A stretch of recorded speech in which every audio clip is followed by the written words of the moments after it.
Well, on a Tuesday, we're trying to decide if we want to be in South Philadelphia or do we want to be downtown. And for that, that's what we have the conversation for with all of you here on the PHLY Sixers podcast alongside Derek Bodner, Kyle Neubeck. I'm Devon Givens. Brianna is back, everybody, in the chat, so show your love. Can we get a round of applause for super producer Bree? And she is back here with us after a long vacation, well-deserved. But she is back. Not only is she back, all the people back here on Roku. We appreciate everybody hanging out with us on this Tuesday. Happy to see Bree didn't return with a tomato red face, too. Used proper, maybe not the proper amount of sunscreen, I don't know, but at least avoided the post-vacation embarrassment of coming back looking like a lobster. So, absolutely. Bree, congratulations to Bree on all fronts. She looks great as always. All of you, of course, in the chat and viewing with us, watching however you are, we really appreciate it as always. But as we talk about South Philly or downtown, that can only mean one thing, and that is the latest discussion about the new arena proposal for the Philadelphia 76ers. We know when we last discussed this, what was that, earlier in the summer, talking about the Camden side of things. And now we're back downtown or South Philadelphia. But there are some new developments with it, with the proposal in general. A lot to really dive into as we discuss things today and really kind of lean towards where you all would feel best about the arena. Not that it is all about us or you, but just in general, of course, because we're not putting any money up for it.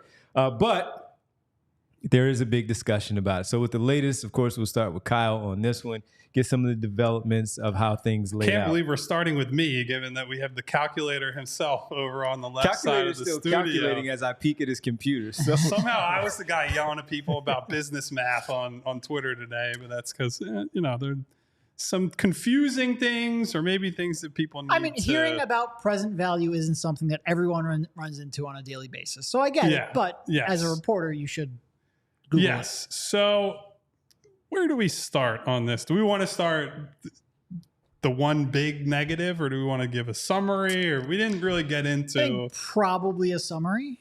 Yeah. Summary, from what I can tell, is the vast majority of things that were studied. So impact on Market East, the parking situation, the tax revenue that would come in, and on and on and on. Largely either neutral at worst, mostly I would say leaning positive, some were even in the firm positive territory. The one major negative is that the Chinatown piece of this study, which has frankly been the biggest piece of public debate, right? Like, I don't think a lot of people who are on the anti-arena side are that dug in because of, maybe we're going to have a 500 parking spot shortage. It's because there is a neighborhood there that is a cultural hub, not just for longtime residents, but also as the study from the city or the study commissioned by the city lays out, it's a hub for people who are immigrants, people who first come here and need somewhere to feel at home. And largely the study was negative on that. I believe the top line numbers on business only were that 1 in 5 will probably benefit as a result of the downstream impact or the timing of events. So where you'd normally think of, right? Like food, restaurants, any kind of entertainment adjacent spaces, they will likely benefit. The study said 50% of Chinatown businesses they estimate will be impacted negatively. That's a much bigger number. And then there's a 30% that's thrown in the unknown. So if you said all the unknown went toward the positive side, that puts it at an even 50-50 split. Important caveat to consider. Early in the reporting or in the giant study, it says that essentially if they're in a no-build scenario, if the Sixers don't build here, Chinatown is likely to be impacted by gentrification anyway.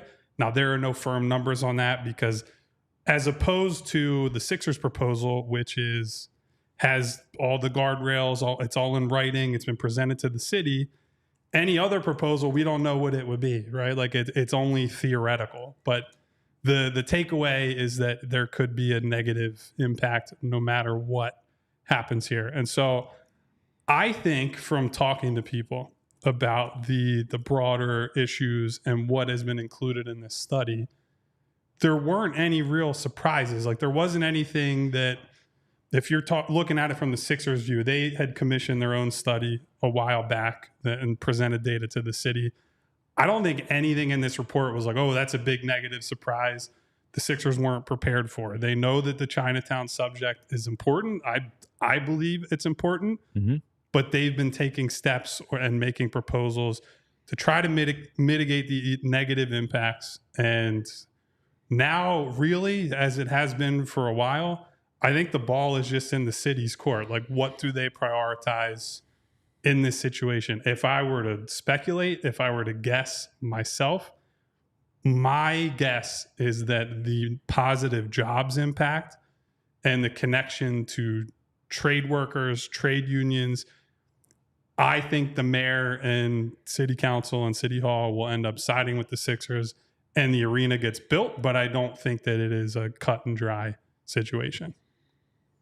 Yeah, no, I think that's a lot of community and econ talk to open a basketball podcast. Yeah, and I'm not sure it's necessarily going to go lessen any time throughout the course of this. To your point, the growth, or in terms of economics, they estimated $1.9 billion in direct spending for the city of Philadelphia as a result of this, $2.5 billion for state revenue. That would create a total of, again, in their estimate, 710 jobs over the course of this 30-year period that the study is looking for. I think my main takeaway when reading it is that from an economic standpoint, a job standpoint, it was pretty glowing, this report. Yes. To Kyle's point, that tends to drive a lot of decisions. Not saying it should or should not, but historically, that's the way it goes. And I think Philadelphia is probably going to want to keep that revenue in the city. Yeah. Now, Kyle brought up the downside in terms of Chinatown. That's real. I think that this report had some pretty devastating conclusions towards the end of it as well on that front. That's sort of what we've always been weighing. So it is a little bit like we're at a spot where, all right, this is what we expected. I don't think there's necessarily any new. Both sides of the argument sort of got confirmed what they probably wanted to confirm. The Sixers, this will generate a lot of revenue, yada, yada. Chinatown, this will be devastating for us. Where they go from here, I'm not really sure. But I think for the most part, it confirmed what we either feared or hoped for. Yeah.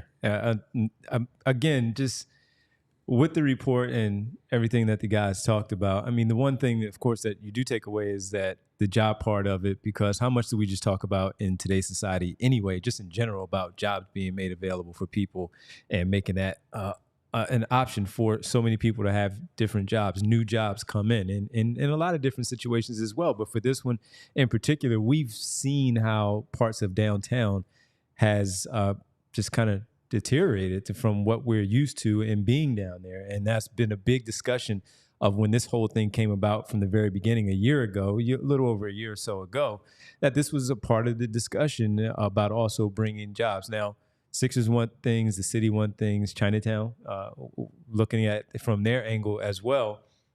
But to see that you can bring in the jobs and you can bring in just a bunch of revenue for the area, for the city, look at that as a positive for a lot of things. It's just a matter of, again, how comfortable people are with being downtown, how much revenue is actually going to be brought in. Derek just laid out some of the numbers to go along with it.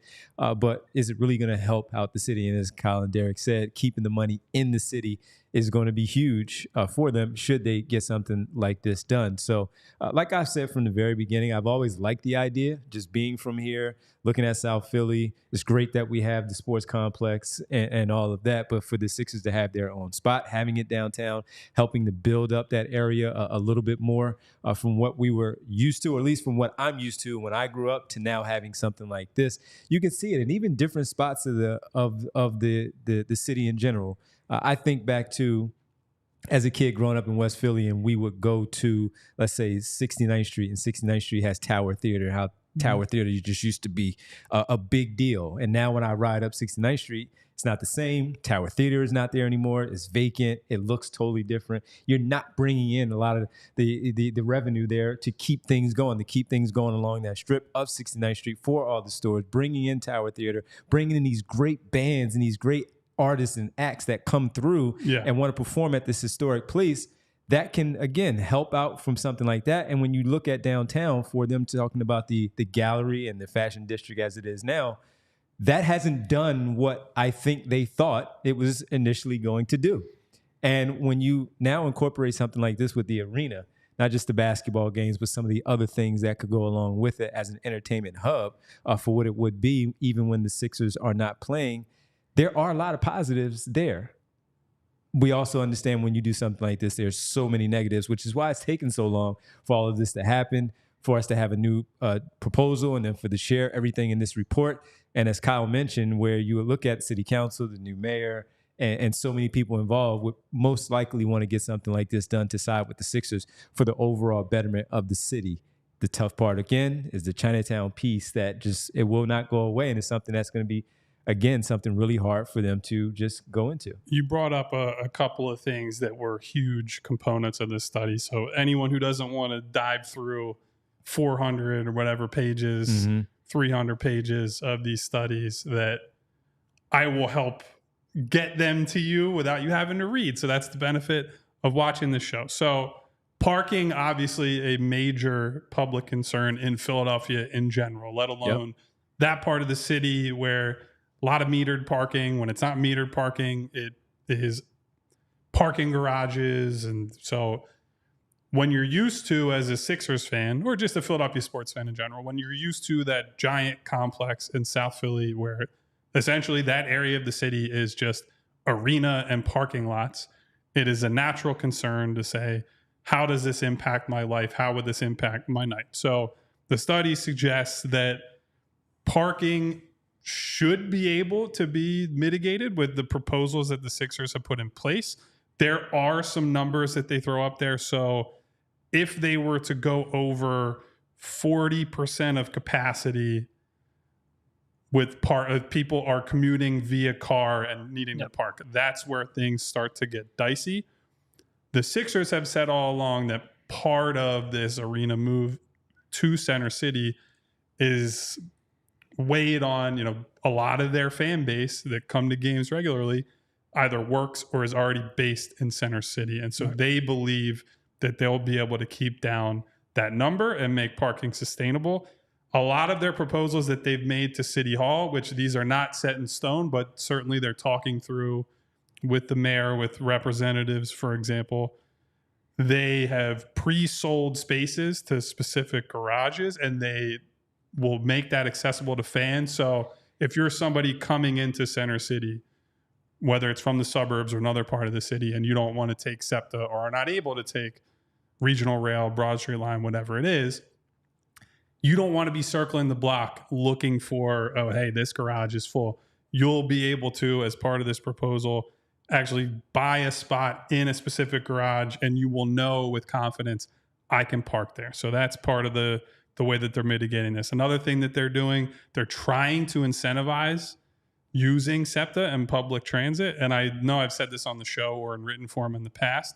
Part of their proposal is that season ticket holders will have transit passes for at least the first year of the arena being open. So my guess is people will want that program to expand, because if it only includes season ticket holders, there's going to be a large group of people, whether that's someone buying tickets off a season ticket holder or just the free floating tickets that are used every night. But that's part of the proposal right now.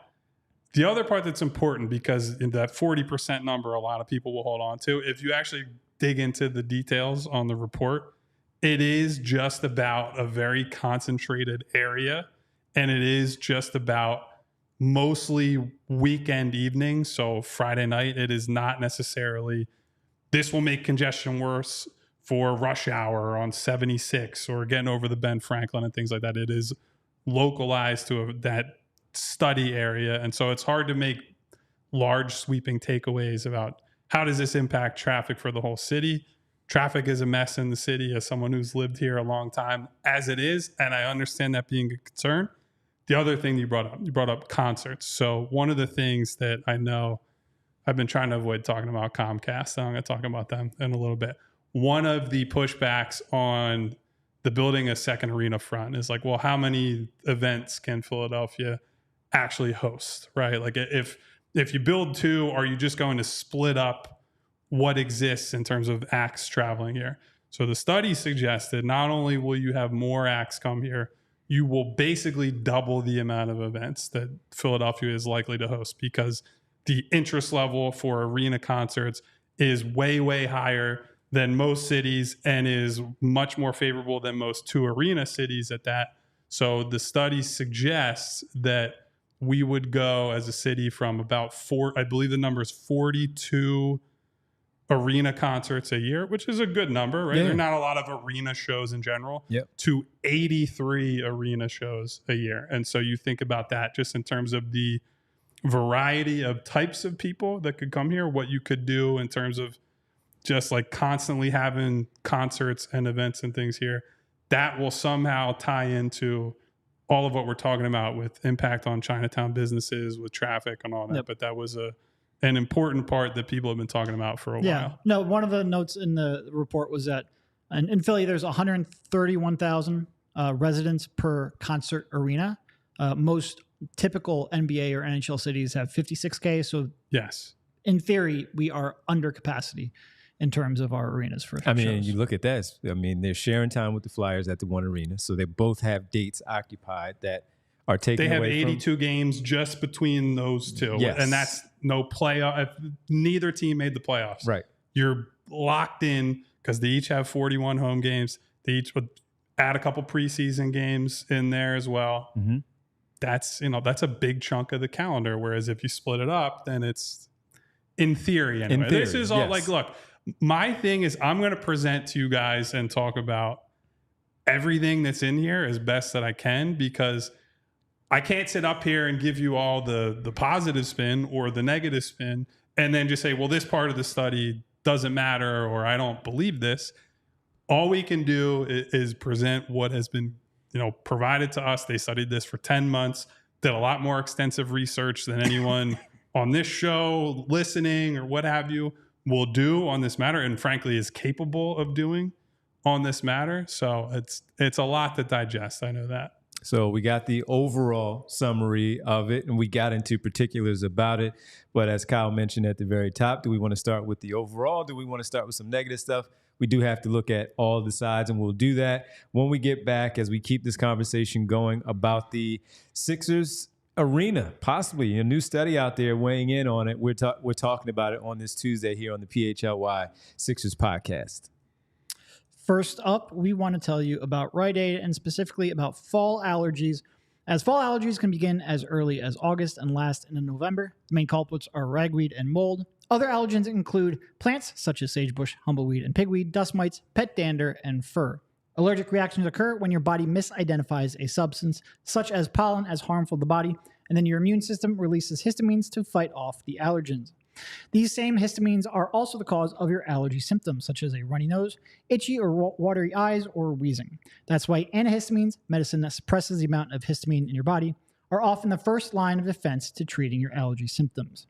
Here's what you can do to get relief during allergy season. Sign up for Rite Aid Rewards emails at riteaid.com/rewards to receive email pollen alerts for your area.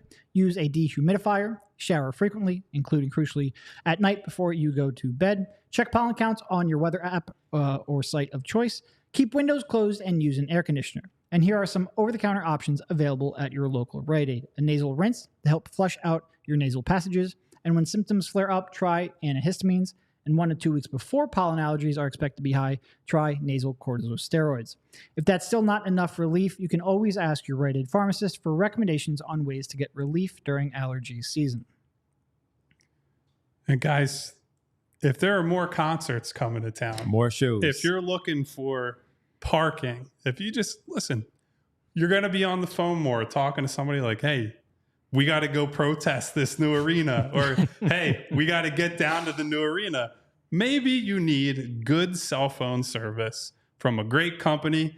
And oh yeah, what a bonus. Ryan Reynolds will be there to help you out. What up, Ryan? You got to talk to my friends at Mint Mobile, who right now are offering $15 a month plans when you purchase a 3-month plan. It sounds too good to be true. It's not. Mint Mobile's secret sauce is that they sell wireless service online, no retail stores, no salespeople. You just get premium phone plans sent directly to you, no strings attached. Mint Mobile's here to rescue you with their premium wireless plans that all come with high-speed data, unlimited talk and text delivered on the nation's largest 5G network. You guys probably see me during the show. Every show we do is on camera. I'm always checking my phone. It's, hey, I'm getting this alert. I got to talk to this person.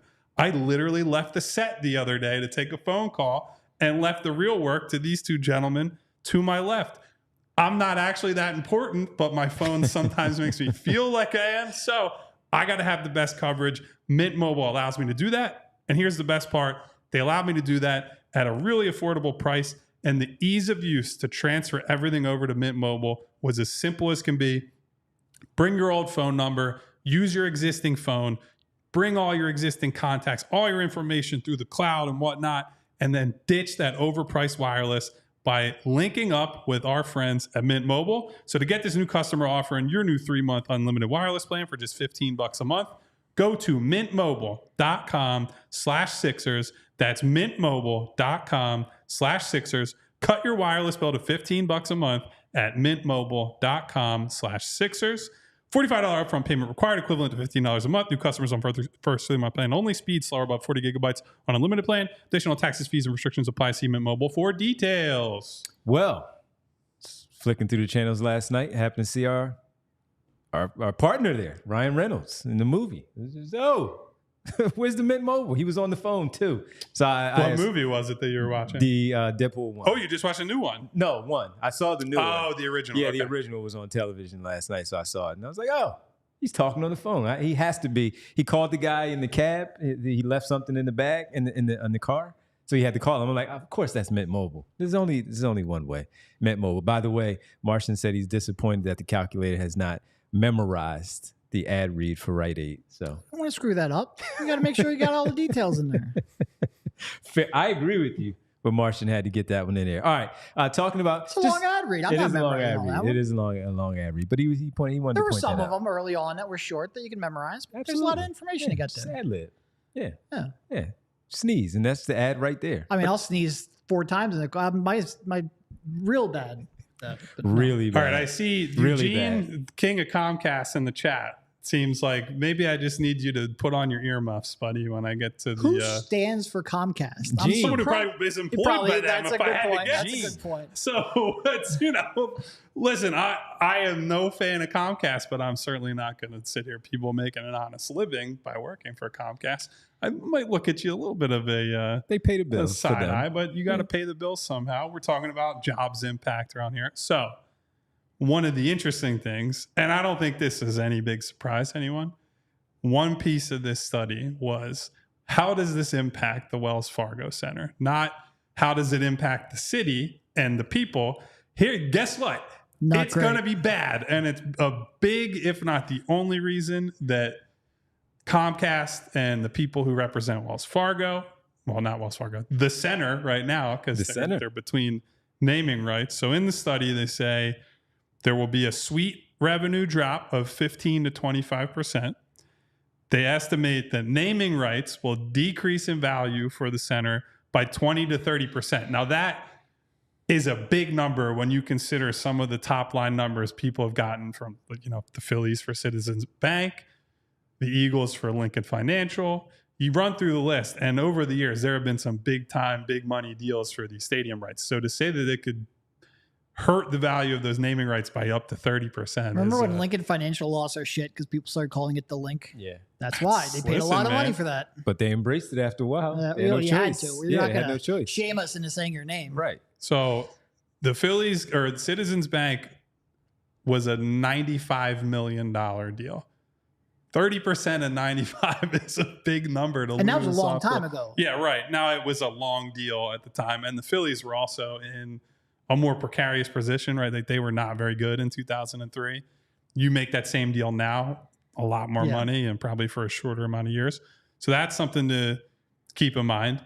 25 to 35% negative impact on, here's a whole bundle of things the Sixers bring in. They're no longer paying rent. You're no longer getting the concessions. You're no longer getting the parking. You're no longer getting the ticket fee revenue from Sixers games. That's a lot of money off of the table for Comcast. And then so all of that then dovetails with it's basically Comcast loses this, but the city and people in the city don't lose anything, or people that want to come see things. That's why the concert data, or we'll say the concert estimate, because all this is projection, right? We can't say with any certainty they will absolutely get this amount of shows, and who the hell knows? All you know right now is the 41 games of the home games. But the estimates suggest, as I brought up earlier, you're going to probably double or come close to doubling the amount of concerts that you can bring in here at that type of scale. So the bottom line of that is it's just Comcast losing there. It's not like, hey, you build the second arena and Bad Bunny is not going to do a concert in Philadelphia now, or the Rolling Stones decided they're not touring in Philadelphia because, well, we just don't know where to play tonight.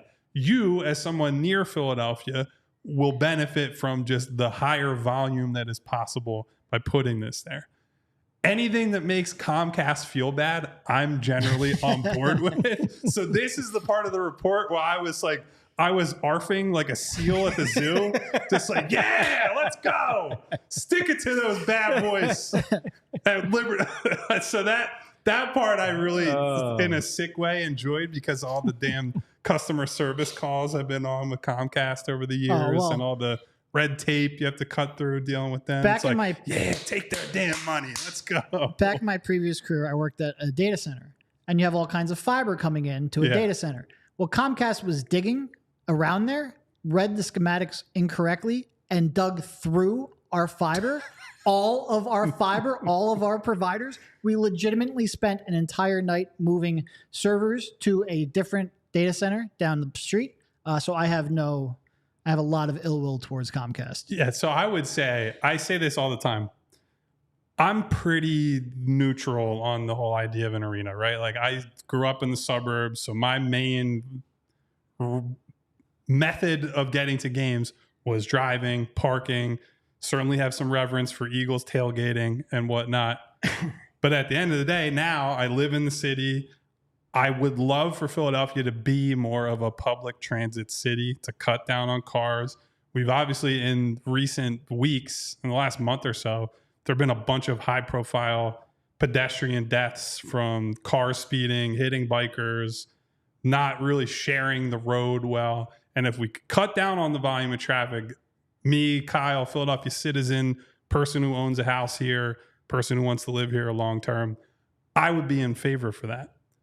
But mostly I just don't like Comcast. So yeah, and look, this impacts a lot of people in significant ways. Yes. Whether that's Chinatown, other residents in the area, business owners in the area, even people trying to get to games. All of that matters way more than how it impacts me. So like Kyle, I haven't necessarily taken a strong stance on anything, because it's just not my fight to fight.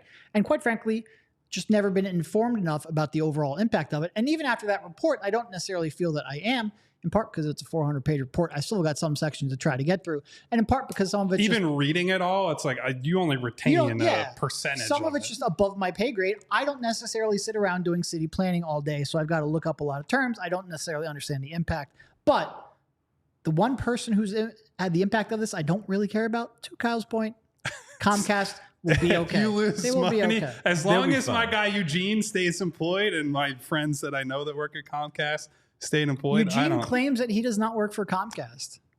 Yeah, he already said that. I've never seen anyone say that too. Good job covering your butt at work. Nice job. Watching this podcast while you're at Comcast, sitting at your desk. Well, I mean, for me, and as someone brought up earlier that I talk about it personally. Well, yeah, because I'm from the city, and being from the city, I've talked in the past about how the Civic Center used to be. I brought up the Tower Theater. I've talked about there was a spot in my area where we had a spot in Winfield that was also. So when you see some of these places go down and you have an opportunity, people like new. And when you bring up the Citizens Bank Park piece of it, the Lincoln Financial Field, and how all of that, the excitement that was around it, especially if you have a good team, and who knows if they're going to be good in 2030, 2031, whatever their lease is up.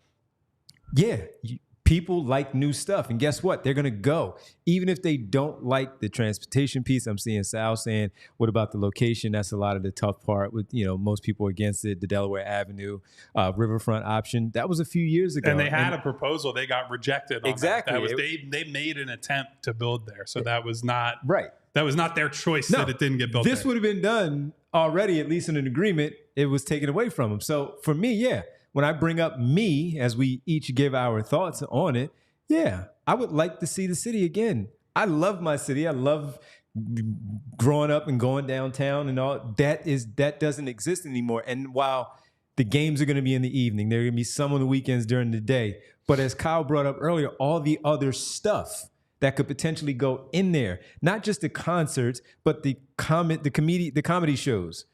They've talked about in the past having high school games potentially being in there, college basketball games being conference in there, tournaments, and things like that. Exactly. Like, yeah, you can open that up. If Josh Harris does his job, WNBA games in there. If you do that part too. So there are a lot of things that could go into it. And for the Comcast people, that side of things, it's their own fault. I mean, when you talk about them and how they've gone about things, and especially when we know stuff about being in that building for all these years and hearing stories about them.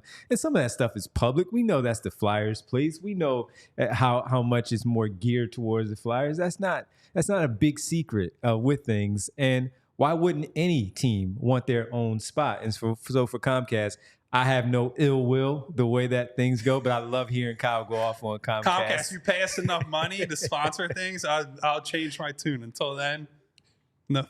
Thumbs down. Thumbs down on the Comcast experience. Yeah. So, but it will take a lot of money to buy out my hatred of Comcast. A lot. But no, I mean, you look at it, and you're right, man. They stand to lose a lot with the 41 games that you talked about, the playoff games, preseason, and anything else that goes with it. And sure, when Bad Bunny wants to come into town, you know where he's going to want to go? Let's go to that new spot and see what that looks like. And that's where Comcast and the center, they're going to be in big trouble. The naming rights part, though, that was the interesting piece, because you're like, all right, they are still the Flyers. So why can they not still attract some as far as the naming rights go? But I guess when you add another team in there and more business in there from all the other shows and events that go on into it, of course, that's when you want to attach it, because it's the only place that everybody is going to. Well, I mean, let's say right now they fill that arena 150 times a year. I don't know what that number actually is. But you take You're talking about Wells Fargo? Yeah. But you take a team away in the Sixers, you get less in terms of, concerts and whatnot. Now you're filling it 70 times a year. Mm-hmm. Well, the rights to name that, to get that on TV every time it's broadcast, is going to spend less. I think the reason I'm so to be serious for a second, the reason I'm so cynical about the Comcast side of this, the Wells Fargo Center side of this, they have had essentially unlimited time to try to work on, building out that area. What's the thing they expanding past Xfinity, like all these things that have come to the forefront in the last year or two. We're going to extend out Xfinity Live and add shops and add this. Yes, those were things that were proposed like 15 years ago, and they did nothing. And the only time there has been any urgency to actually improve the area, to give Philadelphia as a city, more things down there, is when it looks like they are up against it and are about to lose a tenant that is bringing them in revenue that they've been able to count on for a long time. So all this, like the unity bullshit from people at the head of Comcast, like, oh, we'll go in 50-50. You could have done that forever ago. You didn't want to do that because you had no urgency to do so. And I get it. That's business, right? When you have leverage, you take advantage of it. The Sixers had no real way to move. They were owned by Comcast previously. Yep. Previous proposals like the riverfront, the waterfront one on Delaware Ave, they struck out on that one, weren't able to do it. Comcast has been aware, and they're still aware, I imagine, that the public outcry, if they move to Jersey, they move to Delaware, or wherever else, will be negative enough that they can try to box them in. But this now looks like, and it has looked like over the last year and a half or so, that there's a realistic possibility this gets built. And all of a sudden it's, oh, kumbaya, and we got to save the parking lots. And it's like, it just comes off as so disingenuous. And it's why I don't take anything they say seriously. No, again, it's their own fault, because you brought it up 15 years ago, man. They've been talking about building around that Xfinity Live area for a long time. Also, it's just and like, they just haven't. You can't expect a team. Again, Josh Harris in 2011, when he bought the team, bought it for what? $240 million? That's a $3 billion team at this point. You can't expect them to be like, oh, we'll rent forever. It's just not realistic. No. It's just not realistic. No, it isn't. And hey, we'll tell you about more. I mean, the parking part, that's always an interesting conversation.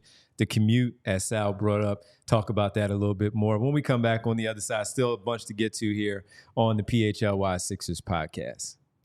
And listen, if the shade I am casting on Comcast today is messing you up, if that glare is just too bright, boy, do I have a friend to tell you about. That's our good friends at Shady Rays. Get ready for the season ahead, or the season that's about to end, quite frankly, with quality shades built to last. Shady Rays is an independent sunglasses company offering a world-class product rated 5 stars by over 300,000 people. Hundreds of options to choose from, so you're bound to find the perfect pair to match your style, maybe the perfect arena to match your city. I have worn Shady Rays on this set. I've worn them in the car. I've worn them at the beach. Worn them on my roof, getting rained on, doing upkeep on my home in Philadelphia. They always come through for me, those polarized lenses. I've said in recent weeks, if you don't have polarized sunglasses, it is a almost literally night and day difference once you put a pair of those on. Shady Rays allows you to get an affordable, stylish pair, and they have great protection, right?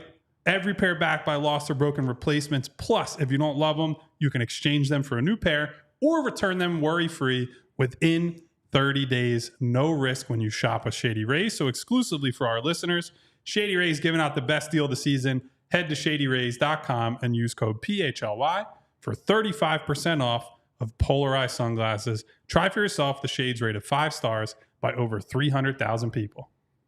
And as we talk about the new arena and the possibility in maybe 2031, whatever year that might be. Manage your money right. You might be buying the next arena. Exactly. So that's with TrueMark Financial, our great friends. And hey, man, you never know. You might be able to have and host a pickleball tournament inside the new arena a few years from now. And that is with the Care Foundation of TrueMark Financial hosting a charity pickleball event to raise money for the financial education in our local communities. For those of you who were at the PHLY golf outing, you might remember our friends from TrueMark. This is the benefit for their foundation charity. The event is on September 7th at Upper Dublin Sports Center in Ambler, PA, from 1:30 to 5 p.m. Round robin style, non-competitive, even though we, don't agree with it necessarily. Competitive here. It is a non-competitive. Why? Because not everybody has played it before, but you might want to be involved in it. The TrueMark Financial and the foundation, the event, will have a certified pickleball pro on site to overview the game for anyone who's never played before, so you don't need to have prior experience to be a part of the event. Cost will be $50 to benefit the charity. All players will get a swag bag from TrueMark and all PHLY here from our team paddles, and the pickleballs will be available on site for you to participate. If you want your company involved, sponsorship-wise, get your logo on display at the event. Well, variety of sponsorships will be sold from $200 to $1,000. So if you want to be involved, even if you're not playing, we will have beer trucks and food trucks on site. Percentage of the proceeds will go to the charity. 50-50 raffles, fun prizes, giveaways, cornhole, music, other lawn games as well. If you want to get involved, again, check it out. Please be there. Best part, as a PHLY fan, you get a 10% discount on the registration. Just register at truemark.com/PHLY pickleball to get involved. All right. By the way, Martian then called you Kyle McNulty. I watched The Wire when I was in college with some of my roommates at the time. We always used to Bubbles Yeah, in the of course, show. yeah. We always used to imitate him saying because he would not really say McNulty. Hey, McNutty. Yeah. It's like more what it sounded like. So there'd be times we'd be like popping around our house in college, just poking around. Like, hey, McNutty.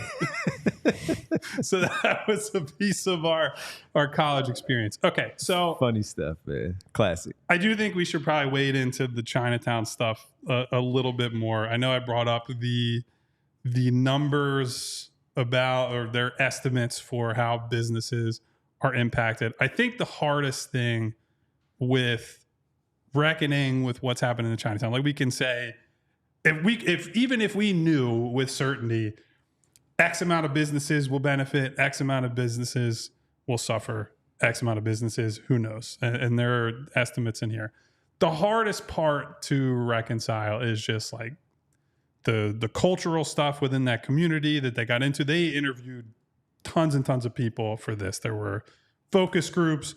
There have obviously been some very heated moments between, the Sixers have sent representatives like Dave Gould to these community meetings. Yep. He's got shouted at. Certainly they try to tell their side of the story. Chinatown doesn't receive that.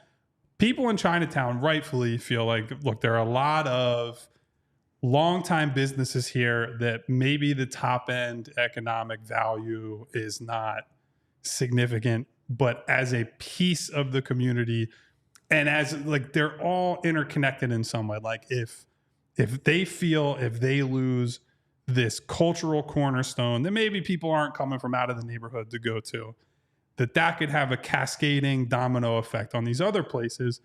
And as they do try to bring in family who immigrates, or just people who immigrate here in general, that it becomes a less hospitable place for people to first assimilate in America and like build a life here. And that obviously, I was born and raised here. I don't know personally in my own life a ton of like first generation immigrants, but you talk to people about that experience and that idea of having that built-in community to just come to, and they've been through the process. A lot of like current residents, business owners and whatnot in Chinatown can also help them just like get on their feet faster, get them set up, put them in groups where they begin to learn English for the first time. That allows them to then, even if it's not them, maybe it's their kids, maybe it's their grandkids that eventually can expand into, broader communities, leave that area, and then I don't want to say graduate, but move on to more opportunities. So that's a part that even if we knew with absolute certainty the rest, it's so hard to grapple with that component of it. Now, that being said, there are some facts or there's some data points in here. So the Philadelphia Chinatown Development Corporation, they're largely opposed to this project, right? Talking about the escalation of real estate fees and whatnot. I do think it's important to note I almost said the acronym wrong because I got used to the MBDDBF. It would have been one of those. The PCDC has been here since 1966. This is a little bit of independent research I did. They have put in 306 affordable housing units in that 58-year period. The Sixers, as part of this proposal, are dedicating, I believe it's 20% of their units that will be attached for housing will be affordable housing. That's about 79 or 80 units.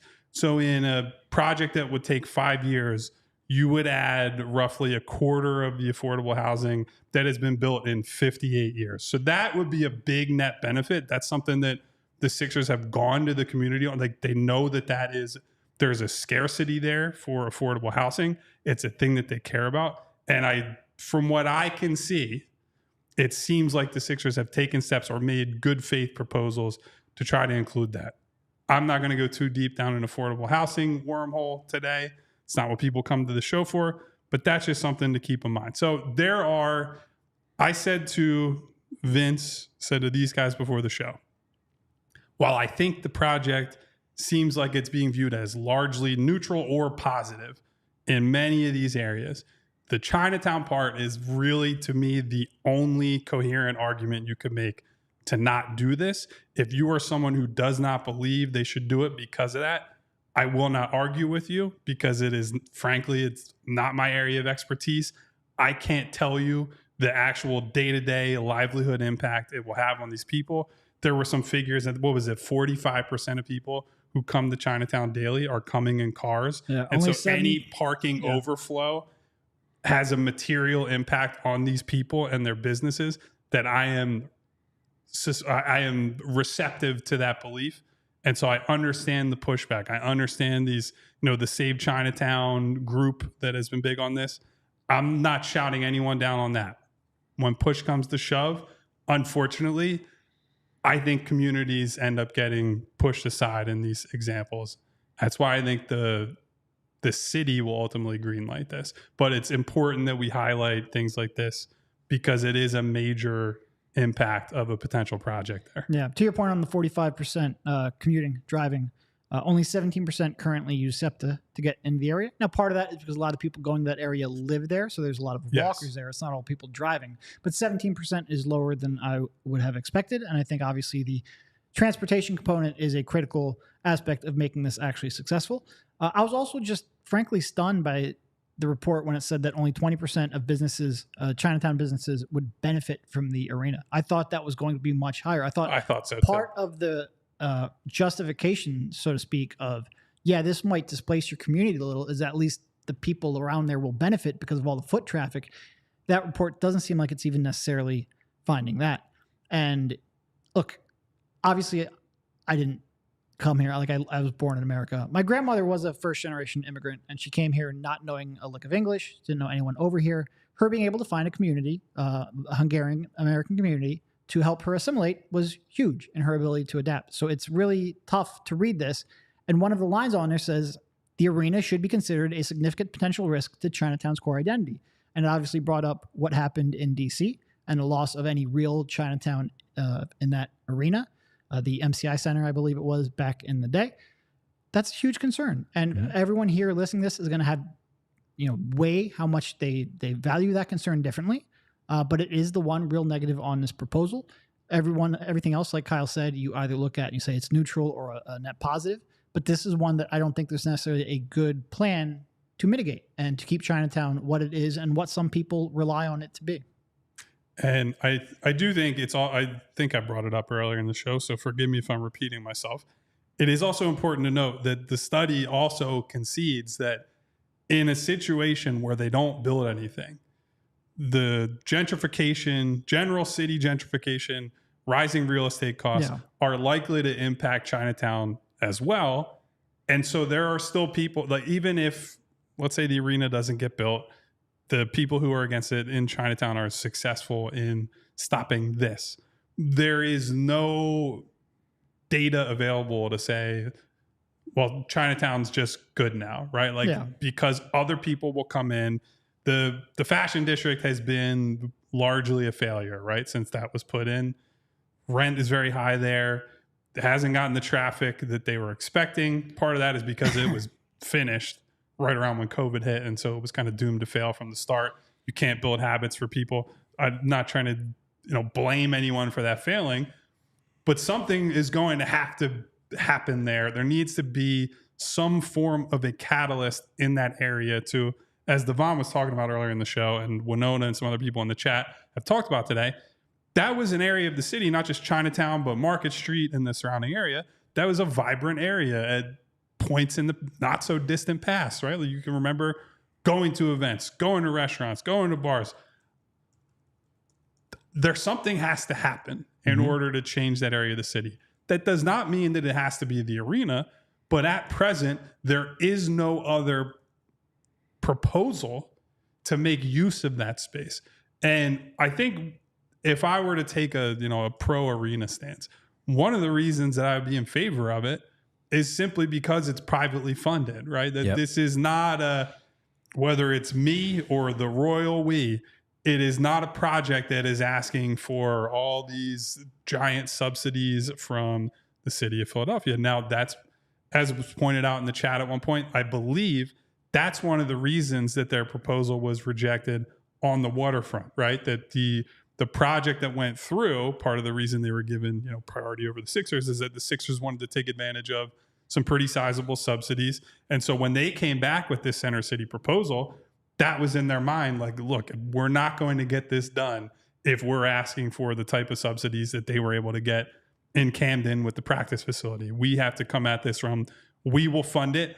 And then you look at, they see what's happened with the Warriors, for example. They have all the upside, right? The Warriors spent a fortune on this new arena in San Francisco. Now they own it, and now they have all those events, all those concerts, anything you can bring in there, they're benefiting from. And so that was a material change from the waterfront proposal to this one. So as it relates to Chinatown, I like the fact that they're not taking city taxpayer money and that there will be downstream tax revenue that comes from this project. There was some confusion on Twitter and in some reporting today. The cumulative value that's suggested in the study that will come from this is over $1 billion of tax revenue, which is not nothing. And in fact, that is a lot of money in tax revenue over even an extended period of time. That's a lot of money. Yeah. No, the confusion, I don't know if you want to get into this, but the confusion, there's a number floating around of $390 million. That is the present value. It's basically like $100 now is worth more than $100 over the span of 10 years.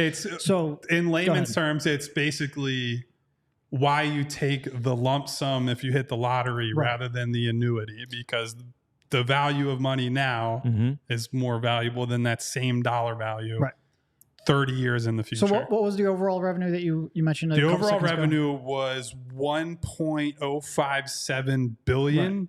The present value basis is like $390 million. So using Kyle's analogy, the present value base is basically saying, like, what's the number you would have to say, all right, I want that money now. It's what, if you took $390 million. Just give $390 million to I can turn that into the actual revenue. Yeah. Yeah. Tough. I mean, it's tough. That's the tough part of course about it, because as the guy said, and I've never lived down in Chinatown. I frequent it occasionally, just going in and out, and that's it. I just look at it as part of the city. I know where it is. I know what's going on, and they love their area and all. And I mean, some people are against some of the things that Chinatown wants. And Steve brings up in the chat about the convention center down there and some of the other, the Gallery 1, Gallery 2 now being the fashion district, where they've never really wanted anything down there or around there in that area. So is it a pattern? And it's just conversation, of course, that, and everybody has a right to their opinion and how they want to talk about things. Is it a pattern? Do they want anything else down there that's going on outside of the fact of what they have going on in their own community? And you understand that for them, as Kyle mentioned, that's their area. That's where you bring your family and you try to get things started there.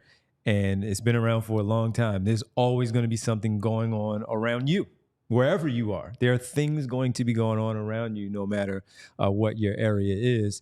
And adjustments have to be made a lot of times. And it's unfortunate on that part.